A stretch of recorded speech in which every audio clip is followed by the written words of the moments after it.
चलिए चलिए चलिए चलिए।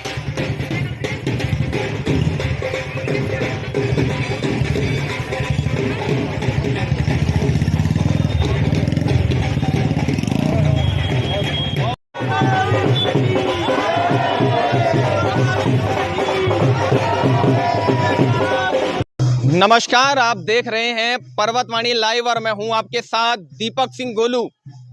भाई सच क्यों ना बोलूं, सच दिखाना ही मेरा काम है।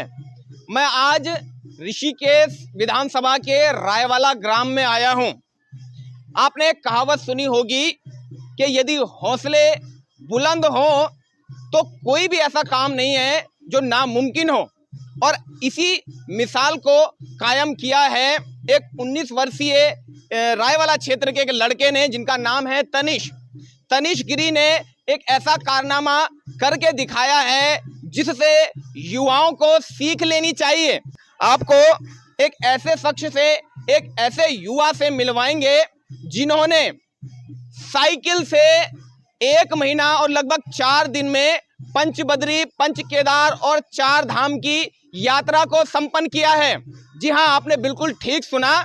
लोग पैदल तो जाते हैं, आपने सुना होगा, पैदल भी यात्रा कर लेते हैं, 2 व्हीलर से भी करते हैं, 4 व्हीलर से भी करते हैं, लेकिन आपने पहली बार सुना होगा कि इस प्रकार की साइकिल यात्रा, और वो भी अकेले किसी शख्स ने की है। ये बधाई के पात्र हैं, इसीलिए आज हम रायवाला में यहाँ पर पहुंचे हैं। आज जो है इनका स्वागत और अभिनंदन यहाँ रायवाला में किया गया। तमाम यहाँ के क्षेत्र के लोग भी शामिल हैं, और आप पीछे देख रहे होंगे एक मंदिर है, और मंदिर में भजन कीर्तन का कार्यक्रम भी चल रहा है। तो चलिए तनिष के पास चलते हैं और बातचीत कर लेते हैं उनसे। आगे जाइए। तनिष, सबसे पहले ये बताइए कि कैसे दिमाग में आया, क्योंकि आजकल के जो युवा हैं उनका जो ध्यान है या तो नशे की ओर ज्यादा हो चुका है। आपने पहली बार ऐसा कारनामा किया है, ये कैसे माइंड में आया कि मैं 4 धाम की यात्रा करूंगा, वो भी साइकिल से? मैंने ये सोचा था कि मैं जब भी मतलब कोई ऐसे, जो हमारा देवभूमि बोलते हैं उत्तराखंड को, यहाँ पे बहुत से प्राचीन मंदिर हैं, तो इन्हीं प्राचीन मंदिरों की मतलब मैं साइकिल से यात्रा करूँगा। बहुत पहले से सोचता था। तो अभी इस बार मैंने सोचा था कि मैं पिछले साल केदारनाथ और त्रियोगी नारायण गया था, तो इस बार मैंने सोचा था कि मैं 4 धाम की यात्रा करूँगा, अगर मेरा मतलब पॉसिबल हुआ, सही कंडीशंस बैठी सारी। तो ऐसे ही मेरे को ओलंपिया फिटनेस के ओनर से मुलाकात हुई मेरी, ओलंपिया फिटनेस और ऑटो गैलरी होंडा।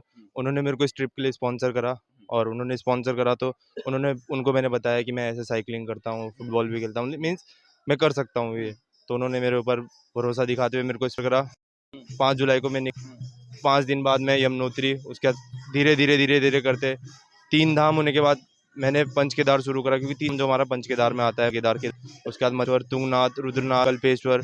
उसके बाद मैंने सोचा कि ना आगे पंच बद्री भी कर लेता हूँ। फिर वहाँ से मैंने बद्रीनाथ न जाने की जगह भविष्य बद्री के लिए, जो तपोवन के लिए अलग रास्ता जाना पड़ता है, भविष्य बद्री, योग ध्यान बद्री, वृद्ध बद्री, और फिर बद्रीनाथ। और फिर उसके बाद मुझे थोड़ा 150 किलोमीटर तो वापस साइकिल से आना पड़ा, क्योंकि मेरा आदि बद्री छूट जाता है ऐसे। तो मैंने आदि बद्री के लिए वापस आ करके आदि बद्री को करके मैंने अपना यात्रा पूरी करी, जिसमें मैंने 4 धाम, पंच केदार और पंच बद्री की यात्रा।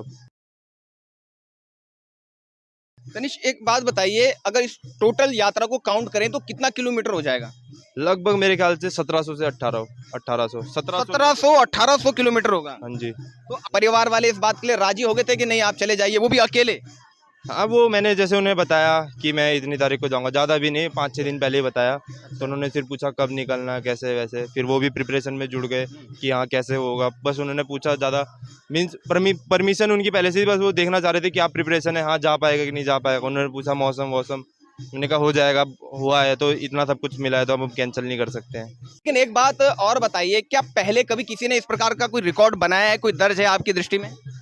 देखो, ऑल इंडिया एक्सपेडिशन मतलब बहुत लोग कर रहे हैं साइकिल से, 4 धाम भी लोगों ने करा है, पर मेरे ख्याल से देहरादून क्या पूरे उत्तराखंड में मुझे नहीं पता है। 4 धाम बहुत लोगों ने करा है, और प्लस उन्होंने 1 महीने में सिर्फ 4 धाम, या फिर 20-25 दिन में सिर्फ 4 धाम।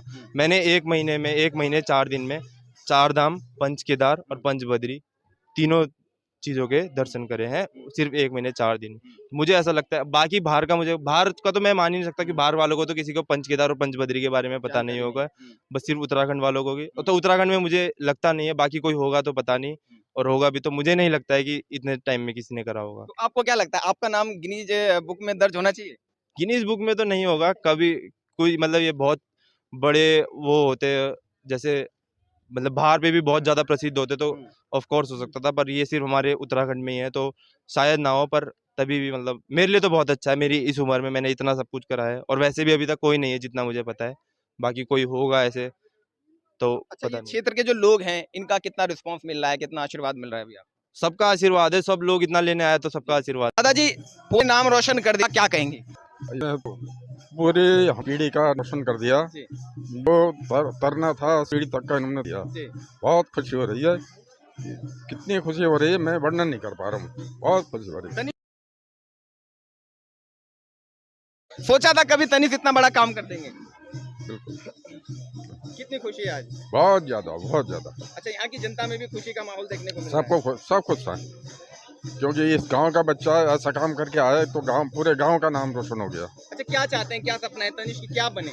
ये हम तो चाहते हैं भाई ये बहुत नाम रोशन करे, ओलंपिक में जाए जा सकते हैं। और देश के लिए गोल्ड लेकर हाँ, आए। बिल्कुल बिल्कुल बिल्कुल। चलिए, आपका ये सपना हम चाहते हैं पूरा हो जाए। हम भी भगवान से प्रार्थना करेंगे कि तनिष ऐसे ही नाम रोशन करते रहें, और ना केवल उत्तराखंड का बल्कि पूरे भारत का नाम रोशन करें। किया भी है, इसमें कोई दोहराई नहीं है, इसमें एक बहुत बड़ी बात है। चलिए, फिलहाल आपने रहिए और देखते रहिए पर्वतवाणी लाइव। जय हिंद।